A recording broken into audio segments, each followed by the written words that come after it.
중국의 시샤오동이라고 하는 사람이 있다. 그의 프로필을 보면 종합격투기 코치 겸 인터넷 방송인으로 나와 있다. 자가가 인정하듯 그리 뛰어난 격투기 선수는 아니고 UFC 같은 공식 대회에 참가해 본 적도 전혀 없는 사람이다. 현재 나이가 40이 넘었으니 선수 생활을 할 수도 없거니와 그럴 만한 격투기 역량도 없는 사람인 것이다. 그는 북경의 어느 체육학교에서 유수의 일종인 산타라고 하는 무술을 배우고 독학으로 격투기를 연마하여 자기가 살고 있는 조그마한 마을에 MMA 도장을 세우고 제자들을 양성하고 있는 평범한 사람이다. 그런데 왜 이 사람이 인터넷 소셜미디어 특히 유튜브에서 엄청난 인기를 모으고 있는가? 더군다나 특히 한국 팬들에게 절대적인 인기를 끌고 있는 이유가 무엇인가 궁금해진다. 그가 인기를 끌기 시작한 것은 쿵후 태극권 그리고 영춘권 같은 중국의 전통 무술은 실전에서는 아무 소용이 없다고 선포해버린 다음부터이다. 그의 원래 목적은 전통 무술에 대한 맹목적인 반감이 아니고 그 전통 무술의 엉터리 환상을 포장하여 사익을 취하고 사기질을 하는 사람들에 대한 경각심에 있었다. 이 말이 퍼져나가자 소위 말하는 중국 전통 무술계가 발칵 뒤집혔다. 첫째 이유는 감히 수백 년을 이어온 중국 전통 무술의 명예를 더럽혔다는 것과 둘째는 솔직하게 얘기해서 자기네들의 영업에 자칫하면 악영향을 줄 수 있기 때문이었다. 그래서 가만히 앉아있자니 굴욕은 둘째고 점차 무술을 배우려는 사람 숫자가 줄어들어 그동안 공들여 온 비즈니스의 타격이 클 것이기에 머리급들이 모여 상의를 한 결과 일단 원로급 무술 지도자들은 나서지 않고 어느 정도 아직도 힘과 기량이 팔팔한 각 전통 무술의 중진급들로 하여금 시샤오동의 코를 납작하게 하자는 게 그들의 계획이었다. 이때까지만 하여도 수십 년 전통 무술을 연마하여 온 도사들이 붕붕 날며 무림소설에 나오는 비급 연마자들이 상대를 간단히 제압하듯이 그 무례하고 무식한 시샤오동의 버릇을 단단히 고치고 매장시키는 것이 매우 간단하게 보였던 모양이다.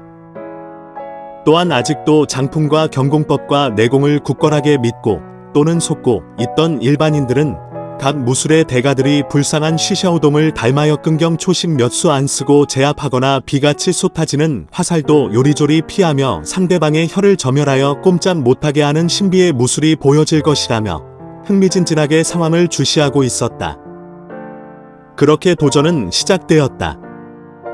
각설하고 시샤오동은 내공태극권의 고수 웨이레이, 혼원형 태극권의 장문인 마바오꼬, 영춘권의 달인 당하오, 이합태의 달인 테네, 영춘권 점혈 고수 리강 등과 대결을 하게 되었다. 입이 아프니까 결론부터 간단명료하게 말하겠다. 죽사발이 나도록 얻어 터지고 도망가고 고양이 앞발 휘두르듯 폰만 잡고 결국은 눈탱이가 밤탱이가 되도록 주워 터지고 이빨이 나가고 코가 부러지고 수차례 나가 떨어져 엉금엉금 기며 일어나지 못하는 사람이 있었으니 그는 바로 시샤오동이었다. 라고 말하면 좋은 텐데 불행하게도 각 무술문파를 대표한다던 바로 그 무술의 고수들이 초라하게 나가 떨어진 것이다. 나도 그 동영상을 모두 보았다. 대결을 하는데 평시에 그렇게 우아한 폼을 잡던 그들은 대체 그 절묘한 폼은 어디로 사라졌는지 어린애들 싸우듯 꿀밤주는 꿀밤팝업을 보이질 않나 상대방 귀싸대기를 때리려는 듯 고개를 숙이고 두 손을 앞으로 마구 휘두르는 싸대기 팝업을 보이질 않나. 그렇게 보기 힘들다는 소림사 36방 맨 마지막 비급인 출행난경공법으로 온 링을 요리조리 피해 다니질 않나. 정말 오랜만에 보는 하이텍 코미디를 연출하고 있었다. 더군다나 MMA의 백미는 그라운드 기술인데 시샤오동은 그라운드 기술은 전혀 쓸 수가 없었고 룰이 그렇다. 그저 주먹만으로 상대를 공격했을 뿐이다. 만약 시샤오동이 상대를 테이크다운해서 안발을 걸거나 이런저런 초크홀드를 시도했다면 수초 안에 승부가 났을 수도 있다. 내가 봐도 엉성한 폼을 잡다가 곡심 기술로 가격해 오면 두 손으로 얼굴을 가리는 수준이니 더 이상 말할 필요가 없다. 왜 이런 현상이 벌어지는가? 한마디로는 상상과 공상과 대리만족과 비즈니스 마인드로 부풀려진 뻥이 가장 큰 이유가 될 것이고 둘째로는 댄스와 삼박질의 본질을 잘 못 이해한 맥락과 비슷하기 때문이다. 댄스는 일정한 룰이 있다. 내가 이렇게 치고 나가면 내 파트너는 저렇게 받아준다. 상대가 돌려고 하면 나는 그것을 기다려주고 나의 다음 동작을 한다. 그러므로 내가 동작을 하는 그 시간에는 절대 상대방이 나를 도와주면 도와줬지 절대 방해하지 않는다. 그러므로 내가 하는 그 동작 시간에는 나의 별 다양한 폼과 액션을 시도하고 멋지게 보여줄 수 있다. 삼박질은 웃긴다.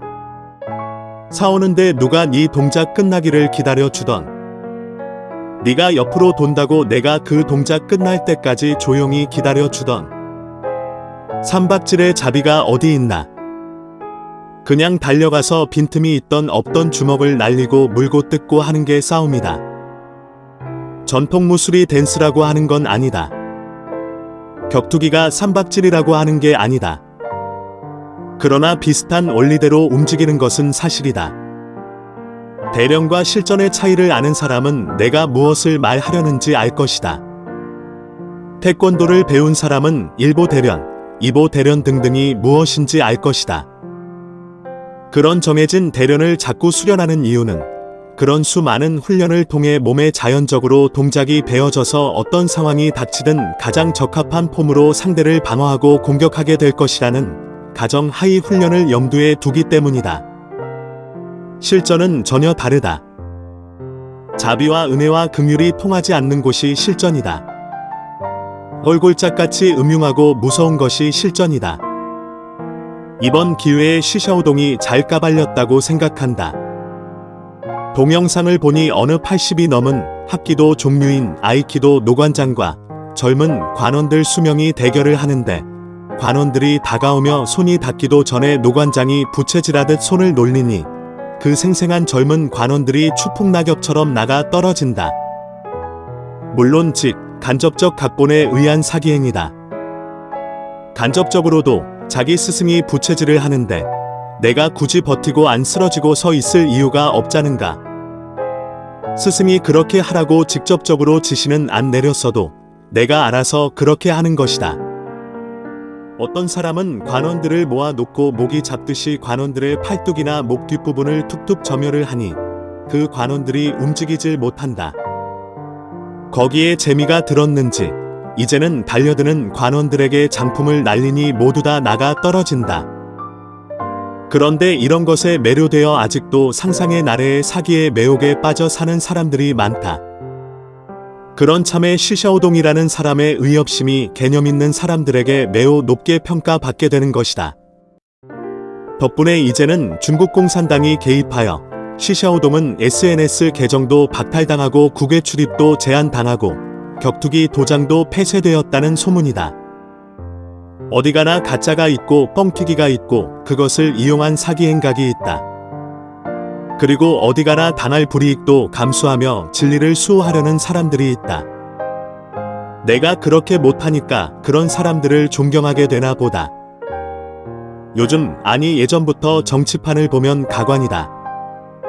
대통령직을 어찌되었던 잘 마무리하고 임기를 마치면 재임 기간에 받던 월급의 90% 이상, 내가 알기론 을 연급으로 받는다고 한다. 한국 대통령의 연봉은 약 2억 2천만 원 정도다. 내가 알기론 퇴임한 대통령은 매달 2천만 원 이상 연금을 받는 것으로 안다. 매달 2천만 원이면 이 정도면 평생 다른 혜택도 받으며 그럴듯하게 살아갈 수 있는 것 아닌가. 그런데도 재임 기간 중에 자기 신분을 10분 활용하여 그저 조금이라도 부를 더 축적하려다가 말년에 쪽박차는 신세가 된 전 대통령들이 있다. 욕심이 잉태한 즉 죄를 낳고 죄가 장성한 즉 사망을 낳느니라.